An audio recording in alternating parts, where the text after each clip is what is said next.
আল্লাহ সুবহানাহু ওয়া তাআলা সমস্ত ধনী মানুষদেরকে, যাদেরকে সম্পদ দিয়েছেন, টাকা পয়সা দিয়েছেন, মাল দিয়েছেন, তাদেরকে আল্লাহ তাআলা আহ্বান করছেন আল্লাহর ঘরে যাওয়ার জন্য, দাওয়াত দিয়েছেন আল্লাহর ঘরে যাওয়ার জন্য, আল্লাহর ঘর তওয়াফ করার জন্য আল্লাহ পাক দাওয়াত দিয়েছেন।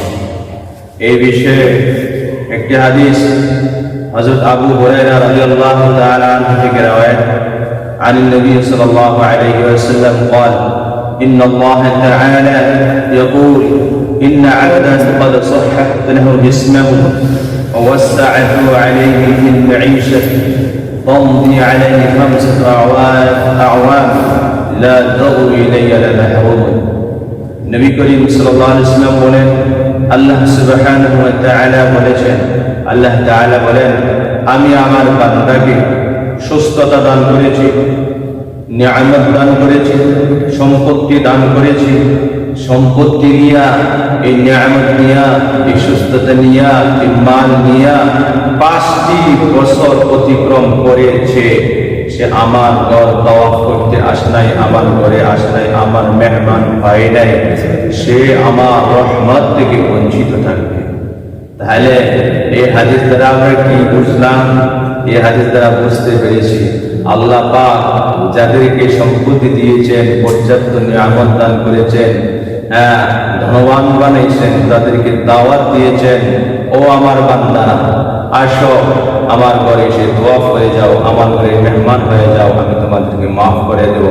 তোমরা যদি আমার ঘরে মেহমান না হও, আমি তোমাদেরকে দাওয়াত দিয়েছি, তাহলে তোমরা আমার রহমত থেকে বঞ্চিত হয়ে যাবে। মুআজ্জাজ হাজিরিন, সম্মানিত ভাই বোন, যাদেরকে আল্লাহ পাক সম্পদ দিয়েছে, তাদের ব্যাপারে নবী সাল্লাল্লাহু আলাইহি ওয়াসাল্লাম কত ধমকি আর হুমকি দিয়েছেন। এক হাদিসের মধ্যে আছে, নবী সাল্লাল্লাহু বলেন, মান লাম ইয়ামনা'হু মিনাল হজ্জ হাজাতুন যাহিরাতুন আও সুলতানুন জাহিরুন আও মারদুন হাবিসুন ফামাতা ওয়া লাম ইয়াহজ্জ ফালিয়ামুত ইন শাআ ইয়াহুদিয়্যান আও নাসরানিয়্যান।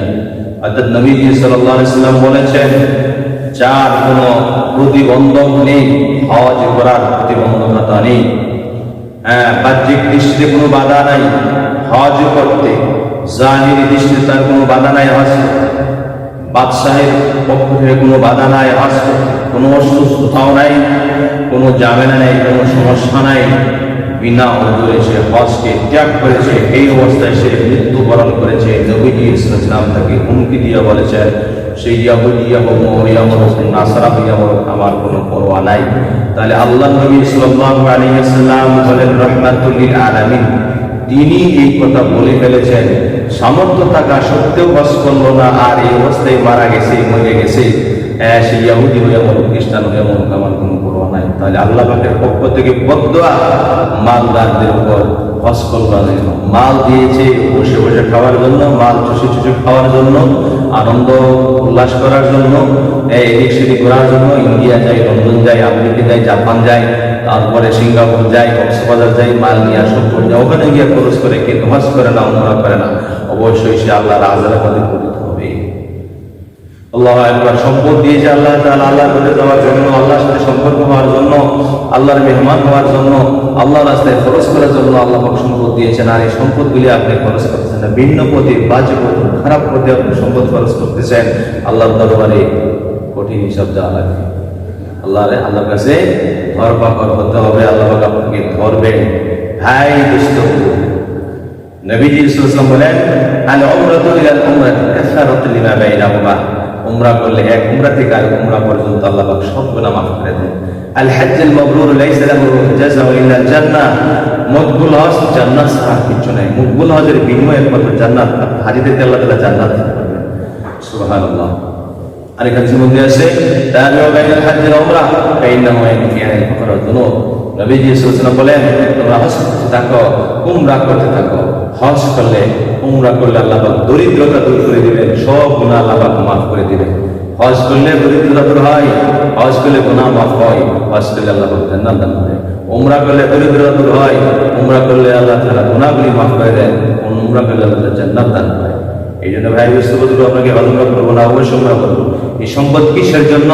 এই সম্পদ আল্লাহ পাক আপনাকে দান করছে আল্লাহর হুকুম পালন করার জন্য। তাই আমরা অবশ্যই কি করবো? হজ করবো, উমরা করবো। হজ উমরা করতে কিসের বাধা? কোনো বাধা নাই, শুধু মনের বাধা, মনের সমস্যা। এই মাল নিয়ে, সম্পদ নিয়ে আপনি কবরে যাবেন, যাইতে পারবেন না। এই আপনি যখন মারা যাবেন সঙ্গে সঙ্গে সম্পদগুলি, মালগুলি আরেকজন হয়ে যাবে। সুতরাং সময় থাকতে আমি আমার সম্পদ কাজে লাগিয়ে আল্লাহর বিধানটা পালন করে ফেলি, আল্লাহ পাক আমাদেরকে মাফ করে দিবেন। আল্লাহ পাক আমাদেরকে সহিভাবে এসব বিষয় জানার এবং বোঝার তৌফিক দান